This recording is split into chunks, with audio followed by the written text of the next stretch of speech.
위로 올라갈 수 있도록 도와주는 계단이 있어. 그리고 한 걸음 한 걸음마다 계속 올라갈지 시험하는 계단도 있지.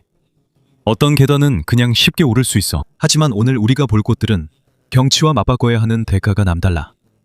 가파르고 좁고 때로는 한 번만 잘못 디뎌도 바로 낭떠러지야. 산 옆에서부터 거의 수직으로 서 있는 바위까지. 어떤 계단은 단순히 몸만 힘든 게 아니라 정신적으로도 지치게, 그리고 점점 더 올라갈수록 점점 더 작아지는 기분이 들어. 시작하기 전에 이 영상에 좋아요와 구독 부탁해. 이건 우리 콘텐츠 크리에이터들에게 큰 힘이 돼. 감사합니다. 이제 시작하겠습니다. 10번째는 엘페니드의 과타페, 콜롬비아입니다. 첫 번째 계단에 오르기도 전에 왜 이곳이 유명한지 바로 알 수 있어요. 콜롬비아의 안티오키아 지역에는 풍경 한가운데 갑자기 솟아오른 거대한 화강암 바위가 있는데 마치 거기에 있어서는 안 될 것처럼 보입니다. 이 바위는 주변에서 약 200m 높이로 솟아 있습니다. 바위 표면은 매끄럽고 거의 직선에 가까운 모서리를 가지고 있어서 처음 보면 오르기 불가능해 보입니다. 하지만 이 바위의 한쪽 자연스러운 틈에 남아메리카에서 가장 유명한 계단 중 하나가 세워졌습니다. 콜롬비아 관광 기록에 따르면 정상에 오르기 위해서는 740개가 넘는 계단을 올라야 합니다. 계단은 바위의 틈 사이에 끼워져 있습니다. 콘크리트와 벽돌이 재료이지만 그 디자인 덕분에 계단이 산의 옆면에 딱 달라붙어 있는 것처럼 보입니다. 아래에서 보면 이 계단은 위로 올라가는 가느다란 선처럼 보이지만 올라가면서 그 높이를 실감하게 됩니다. 오르막이 길고 각 구간이 가파르며 계단의 방향이 계속 바뀌는 동안 뒤쪽 풍경이 점점 더 넓게 펼쳐집니다. 정상에 오르면 매년 수천 명의 방문객이 이곳을 찾는 이유를 알 수 있습니다. 과타페 저수지가 보입니다. 위에서 내려다본 저수지는 작은 섬들과 반도가 가득한 아주 넓은 수역으로 마치 지도의 조각난 부분처럼 보입니다. 조용하고 넓고 정말 아름답습니다. 하지만 그곳에 도달하려면 700개가 넘는 계단을 지름길 없이 올라가야 합니다. 그리고 올라가는 것도 힘들지만 내려가는 게 무릎에 더 부담이 된다고 올라가 본 사람들이 말합니다. 9번째는 찬드바우리, 라자스탄, 인도. 모든 무서운 계단이 위로만 가는 건 아니며 어떤 건 아래로 깊이 내려갑니다. 인도 라자스탄의 아부아네리 마을에는 찬드바우리라는 아주 깊은 계단 우물이 있는데 처음 보면 마치 착시 현상처럼 보입니다. 위에서 보면 단순한 기하학적 무늬처럼 보이지만 아래를 더 내려다보면 얼마나 깊은지 실감하게 됩니다. 인도의 역사 기록에 따르면 찬드바우리는 9세기경에 건설되어 극심한 더위와 가뭄이 자주 발생하는 지역에 물 저장 시스템으로 사용되었습니다. 하지만 이곳은 단순한 물 저장소만은 아니었습니다. 이곳은 또한 공학의 걸작입니다. 우물의 세면에는 약 3,500개의 계단이 정렬되어 있습니다. 완벽하게 마주보고 완벽하게 반복되며 아래로 내려갈수록 전체 구조물이 땅속으로 점점 더 가라앉는 듯한 느낌을 줍니다. 이곳은 깊이가 100피트가 넘으며 이 설계 덕분에 아래쪽이 위쪽보다 온도가 더 낮습니다. 이곳은 예전 사람들의 휴식처로 사용되었으며 특히 무더운 여름철에 더욱 그랬습니다. 하지만 이곳에서 바로 느낄 수 있는 한 가지는 계단 하나하나가 얼마나 좁고 가파른지라는 점입니다. 내려가는 길이 매우 가파르고 실수할 여유가 거의 없습니다. 난간도 없고 현대적인 안전장치도 없으며 오직 돌계단과 길게 뻗은 내리막길 뿐입니다. 그래서 기술적으로는 일부 구간을 걸을 수 있지만 보통 방문객의 안전과 고대 구조물을 보호하기 위해 계단 접근이 제한되거나 권장되지 않습니다. 그리고 그럴 만한 이유가 있습니다. 위에서 발을 잘못 디디면 처음 떨어지는 곳이 돌이기 때문입니다. 찬드바우리는 인도에서 가장 많이 사진이 찍히는 계단 우물 중 하나입니다. 이 독특한 디자인 때문에 찬드바우리 다큐멘터리에도 등장했습니다. 거의 불가능해 보일 정도로 독특한 모습이기 때문입니다. 아름답고 조용하며 수학적으로 매혹적입니다. 하지만 오래 바라볼수록 점점 더 어지러움을 느끼게 됩니다. 8번째는 필론 델 디아블로, 에콰도르입니다. 높이 때문에 무서운 계단들도 있지만 이곳은 자연이 멈추게 하지 않아서 무섭습니다. 에콰도르에서 바뇨스 데 아구아 산타 마을 근처에는 필론 델 디아블로, 즉 악마의 가마솥으로 알려진 곳이 있습니다. 이곳은 나라에서 가장 유명한 폭포 중 하나입니다. 가까이 다가가면 바로 소리가 들립니다. 아직 보이지 않지만 이미 물이 떨어지는 소리가 들립니다. 소리가 크고 웅웅거려 주변이 진동할 정도입니다. 현지 관광 안내에 따르면 파스타자 강이물이 좁은 협곡으로 떨어진 후 아래에 부딪혀 두꺼운 물안개와 거품을 만들어냅니다. 그리고 바로 그 절벽 가장자리에 아래로 내려가는 길이 있습니다. 단순한 계단이 아니라 바위에 붙어있는 계단, 전망대, 터널, 그리고 보도교가 미로처럼 얽혀 있습니다. 내려갈수록 폭포에 점점 더 가까워집니다. 소리는 점점 더 커집니다. 물 때문에 공기가 더 무거워집니다. 그리고 한 걸음 한 걸음이 더 미끄러워집니다. 일부 구간은 콘크리트로 되어 있고 철로 된 부분도 있습니다. 어떤 구간은 바위에 직접 새겨진 것처럼 보입니다. 또 다른 부분에서는 떨어지는 물 바로 뒤에 있는 좁은 터널을 지나가야 합니다. 마치 동굴 안에 있는 것 같은 느낌입니다. 눈앞에 하얀 물의 벽이 떨어질 때 긍음과 물보라 외엔 거의 들리거나 보이지 않습니다. 이곳이 잊지 못할 이유는 단순히 보는 게 아니라 직접 그 중심에 들어가기 때문입니다. 내려가면서 주변의 물과 바람의 힘이 온몸으로 느껴집니다. 하지만 그것이 바로 위험한 이유이기도 합니다. 모든 난간에는 습기와 물방울이 맺혀 있고 모든 바위는 미끄럽습니다. 그리고 한 걸음 한 걸음마다 극도의 주의가 필요합니다. 전망대의 맨 아래에 도착하면 당신 앞에 필론 델 디아블로가 모습을 드러냅니다. 거세게 쏟아지는 물의 벽이 아래의 바위로 계속 떨어집니다. 아름답지만 그 힘이 너무 강해서 가슴까지 진동이 느껴질 정도입니다. 내려간 후에는 더 힘든 일이 남아 있습니다. 바로 다시 올라가야 합니다. 젖은 신발, 지친 다리, 점점 길어지는 계단이 기다립니다. 이 목록에서 이곳이 가장 높은 곳은 아닙니다. 가장 노출된 곳도 아니죠. 하지만 아마도 가장 미끄러운 곳일 겁니다. 그리고 때로는 그게 더 무서울 수 있습니다. 넘버 7, 스켈리그 마이클, 아일랜드. 모든 무서운 계단이 산에 있는 것은 아닙니다. 어떤 계단은 바다 한가운데 있습니다. 아일랜드 남서쪽 해안에서 몇 마일 떨어진 곳에 대서양에서 솟아오른 작지만 가파른 섬이 있습니다. 이곳이 바로 스켈리그 마이클입니다. 멀리서 보면 파도에 부딪히는 커다란 바위 조각처럼 보입니다. 하지만 그 꼭대기에는 천년이 넘는 세월의 흔적이 남아 있습니다. 유네스코에 따르면 이곳은 6세기경의 수도사들의 거처였습니다. 그들은 이곳에서 본토와 사람들로부터 멀리 떨어져 바다와 바람에 둘러싸여 살았습니다. 하지만 그곳에 도달하려면 먼저 600개가 넘는 돌계단을 올라야 합니다. 그리고 이건 현대식 계단이 아닙니다. 난간도 없고 매끄럽게 마감된 곳도 없으며 안전장치도 없습니다. 섬 가장자리에 고대의 돌들이 층층이 쌓여 있습니다. 손으로 깎았고 울퉁불퉁합니다. 그리고 1400년이 넘는 세월 동안 비, 바람, 바다의 염분에 그대로 노출되어 있었습니다. 계단에 도착하기 전에 본토에서 배를 타고 가야 합니다. 그리고 그게 매일 가능한 건 아닙니다. 주로 날씨에 달려 있습니다. 파도나 바람이 세면 배가 접근하는 것이 취소됩니다. 하지만 바다가 잔잔하고 상륙이 허락되면 그때부터 오르기가 시작됩니다. 길은 빙글빙글 돌면서 위로 올라갑니다. 그리고 올라갈수록 점점 안전하다는 느낌이 사라집니다. 한쪽에는 바위가 있고 반대쪽에는 바로 대서양으로 곤두박질 치는 낭떠러지가 있습니다. 수십 미터의 깊이입니다. 그리고 섬의 정상에서는 바람이 빠르게 변합니다. 갑자기 강한 바람이 불 때가 있어서 방문객들에게는 올라갈 때 몸을 낮추라고 권고합니다. 하지만 그래도 시선을 멈출 수 없습니다. 아래를 내려다보면 파도가 절벽 아래를 세차게 때리는 모습을 볼 수 있습니다. 주변을 보면 바다새들이 하늘을 맴돌며 높이에 익숙한 듯 날아다닙니다. 그리고 가장 꼭대기에는 여전히 수도원이 있습니다. 돌로 만든 오두막들이 마치 벌집 모양처럼 생겼습니다.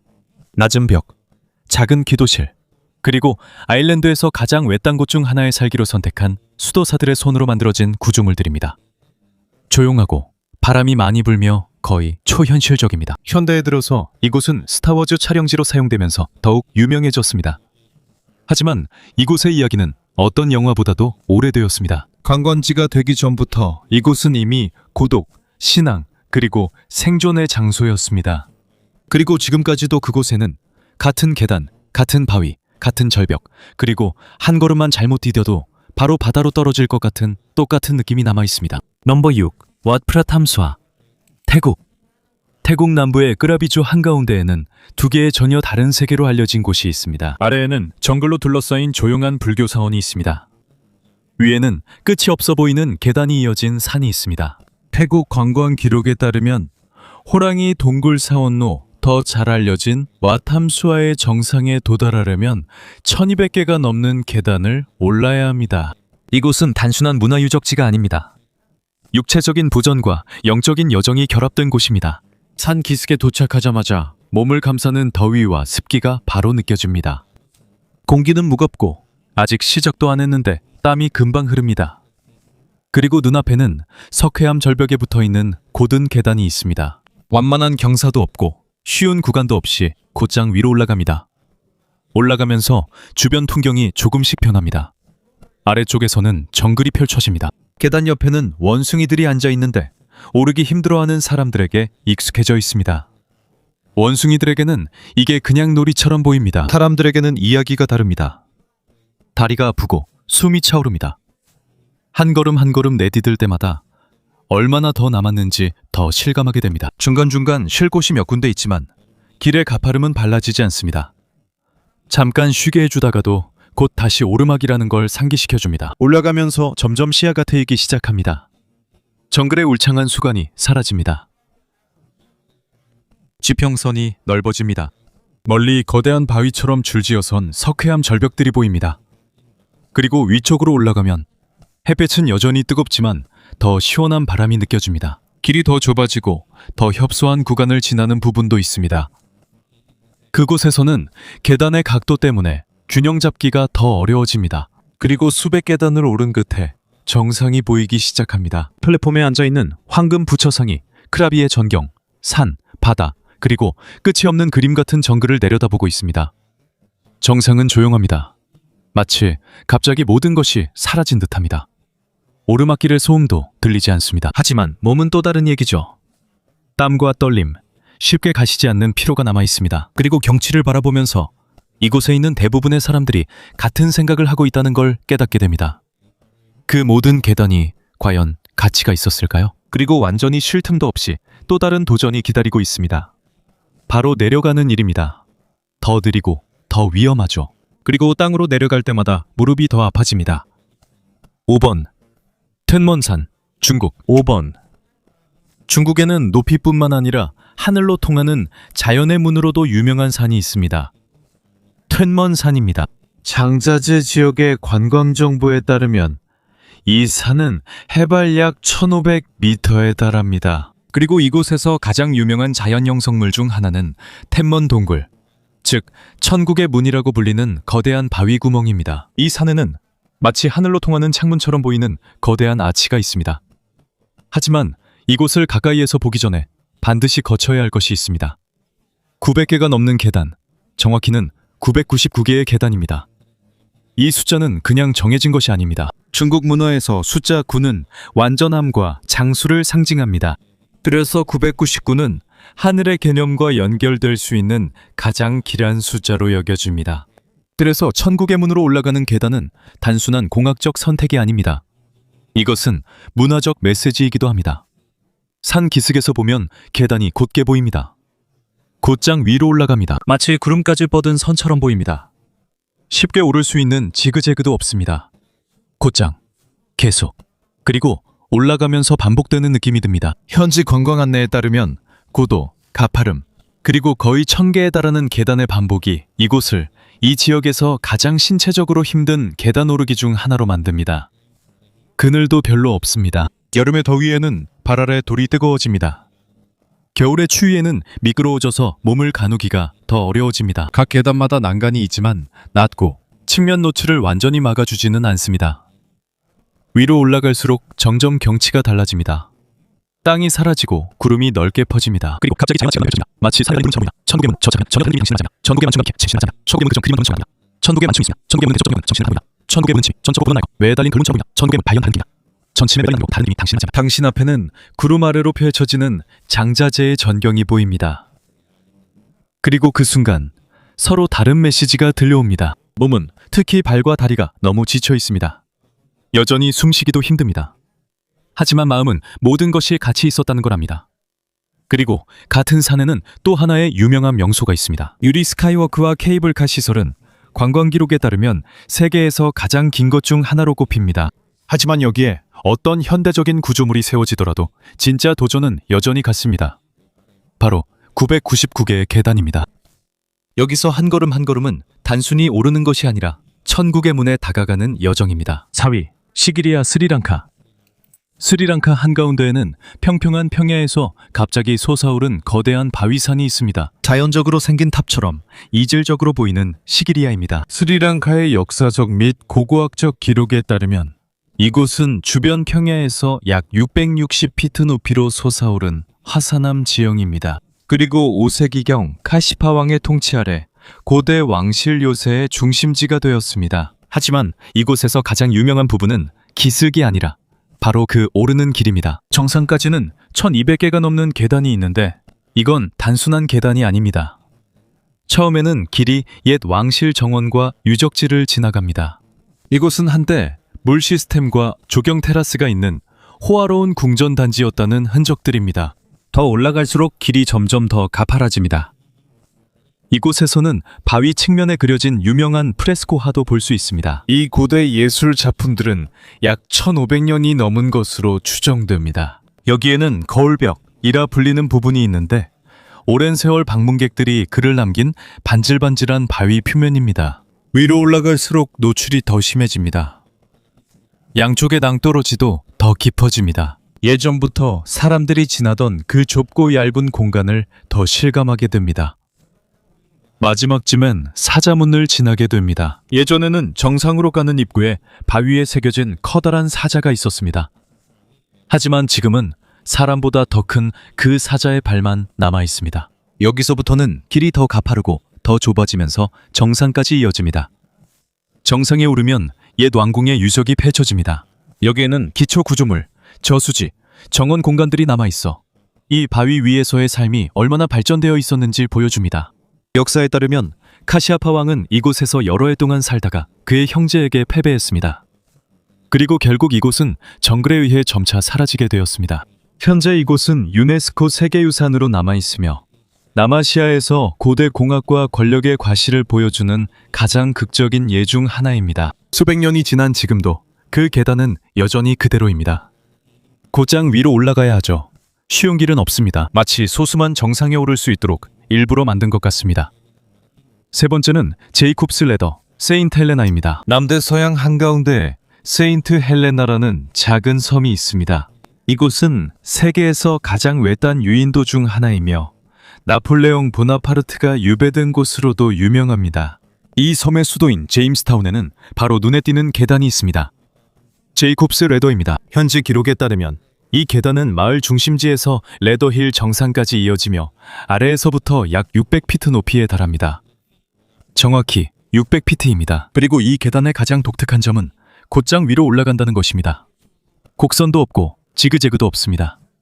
언덕 옆을 따라 곧은 선으로 이어져 있습니다. 마치 바다에서 하늘까지 올라가는 선처럼 보입니다. 이 계단은 원래 1929년에 경사철도로 지어져서 마을과 위쪽 고원 사이에 화물을 운반하기 위한 것이었습니다. 철도 철거 후 계단이 생겨 이곳은 경사가 매우 가파른 지역에서 가장 힘든 계단 오르기 장소 중 하나가 되었습니다. 일부 구간에서는 경사가 약 40도에 달합니다.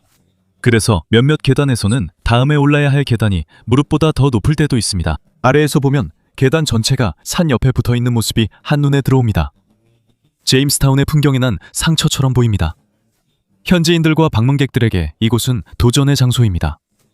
어떤 사람들은 시간을 재며 오르고 기록을 세우는 사람들도 있습니다. 많은 사람들이 오르막이 힘들어 중간에 멈춥니다. 정상에 가까울수록 전망이 더 넓게 보입니다. 제임스타운 전체가 좁은 계곡에 자리 잡고 있고 넓은 대서양이 그 주위를 둘러싸고 있습니다. 이곳에서는 섬이 얼마나 고립되어 있는지도 느낄 수 있습니다. 주변에 가까운 본도가 없고 사방이 온통 바다뿐입니다. 하지만 가장 큰 깨달음은 단순히 경치가 아니라 자신이 지나온 길을 되돌아보는 것입니다. 바다에서 정상까지 거의 700계단에 이르는 일직선입니다. 그리고 그곳에서 세 가지를 동시에 느끼게 됩니다. 피로, 자부심, 그리고 분명히 이걸 다시 내려가야 한다는 사실입니다. 이번은 2위입니다. 플로어리 계단. 노르웨이. 노르웨이의 라이세 피오르 동쪽 해안에는 높은 절벽과 깊은 피오르, 그리고 마치 다른 세계에서 온 듯한 극적인 풍경으로 유명한 곳이 있습니다. 여기에는 플로어리 계단도 있습니다. 세계에서 가장 긴 목재 계단으로 여겨집니다. 현지 기록에 따르면 이 계단은 약 4,444개의 계단으로 이루어져 있으며 피오르드 옆 해수면에서 시작해 해발 약 2,400피트의 산 정상 고원까지 올라갑니다. 이곳은 단순한 하이킹 코스가 아닙니다. 이 계단은 원래 수력 발전 시스템과 함께 지어졌으며 계단은 예전의 발전을 위해 물을 아래로 운반하던 오래된 펜스톡 파이프의 경로를 따라 만들어졌습니다. 이곳은 예전에는 작업자들이 유지보수를 위해 사용하던 길이었고 이후에야 대중 하이킹 코스로 개방되었습니다. 지금은 무료로 오를 수 있지만 그렇다고 해서 쉽다는 뜻은 아닙니다. 오르막길이 곧장 이어집니다. 평평한 구간이 없습니다. 경사가 쉬는 구간도 없습니다. 강철 프레임에 연결된 나무 계단이 이어집니다. 산 옆을 따라 일정한 경사로 계속 올라갑니다. 이 계단이 이 목록의 다른 계단들과 다른 점은 경사도뿐만 아니라 길이도 다르다는 것입니다. 4,444개의 계단으로 공개된 등반 자료에 따르면 엠파이어 스테이트 빌딩과 에펠탑의 계단 수를 합친 것보다 더 깁니다. 계단을 오르면서 끝나지 않는 피로감이 반복적으로 느껴집니다. 그리고 정상에 도달하면 세상이 갑자기 달라집니다. 넓은 고원이 펼쳐지고 호수와 이끼로 덮인 바위들, 그리고 지평선까지 이어지는 조용한 노르웨이의 야생이 눈앞에 펼쳐집니다. 조용하다. 광활하다. 끝이 없는 것 같다. 하지만 가장 마지막에 드는 생각은 경치뿐만 아니라 당신이 올라온 계단만큼이나 아래에도 똑같이 긴 계단이 있다는 사실입니다. 그리고 내려갈 때도 그 계단을 지나야 합니다. 1번 마운트 니센, 스위스. 스위스의 베르너 오버란트 지역에는 경치뿐만 아니라 구름까지 닿는 아주 긴 계단으로도 유명한 산이 있습니다. 바로 마운트 니센입니다. 스위스 기록에 따르면 이 산은 해발 약 7,700피트에 이릅니다. 그리고 1년에 한 번 열리는 공식 산악 마라톤 대회 때만 12,700개에 달하는 특별한 계단이 개방됩니다. 이곳은 평범한 등산로가 아닙니다. 이 계단은 니센반 푸니쿨라 철도의 경로를 따라가며 이 오래된 인프라는 철도 유지 보수를 위한 접근로로 사용됩니다. 그래서 이 계단의 설계는 관광객이 아니라 작업자들을 위한 것입니다. 가파르고 계속 이어지며 쉴 틈이 없습니다. 1년 내내 거의 일반인에게는 개방되지 않습니다. 이 계단은 1년에 단 하루 공식 대회의 일부로만 오를 수 있습니다. 행사 당일에는 수백 명의 러너들이 산 기슭에서 정상까지 산 옆을 따라 곧장 이어진 계단만을 이용해 오르려고 도전합니다. 평평한 구간도 완만한 경사도 없습니다. 11,000개가 넘는 계단을 계속해서 올라야 합니다. 올라가면서 고도와 계속되는 경사의 무게가 느껴집니다. 끝이 없는 계단에 반복되는 패턴 같죠? 똑같고 반복되고 올라가고 있지만 몸이 아래로 끌려내리는 느낌입니다. 레이스 기록에 따르면 일부 엘리트 러너들은 이 코스를 대략 1시간 만에 완주한다고 합니다. 이건 세계적인 지구력 대회에서도 극한의 퍼포먼스로 여겨집니다. 하지만 대회 날이 아니면 이곳은 개방된 등산로가 아닙니다. 이 계단은 유지보수 구조물이지 관광객을 위한 트레일이 아니기 때문입니다. 그래서 아무런 지원 시스템 없이 단순히 오르는 것은 위험하다고 간주되며 권장되지 않습니다. 대부분의 방문객들에게 더 안전한 선택지는 푸니쿨라 철도를 이용하는 것입니다. 이 철도는 약 30분 만에 정상까지 올라가며 정상에서는 베르니스 알프스의 광활한 전망이 펼쳐집니다. 토노스과 멀리 있는 산맥들도 수평선에 층층이 펼쳐져 있습니다. 그곳에서 산 옆에 있는 계단도 볼 수 있습니다. 11,000개가 넘는 계단이 계곡까지 쭉 이어져 내려갑니다. 그리고 그곳에서야 왜 이곳이 목록에 있는지 분명해집니다. 가장 노출된 구간이라서도 아니고 가장 위험해서도 아닙니다. 단지 아래에서 바라보는 누구에게나 아주 단순한 질문을 던지기 때문입니다. 당신은 거의 11,000개의 계단을 하나씩 하늘까지 오를 수 있겠습니까?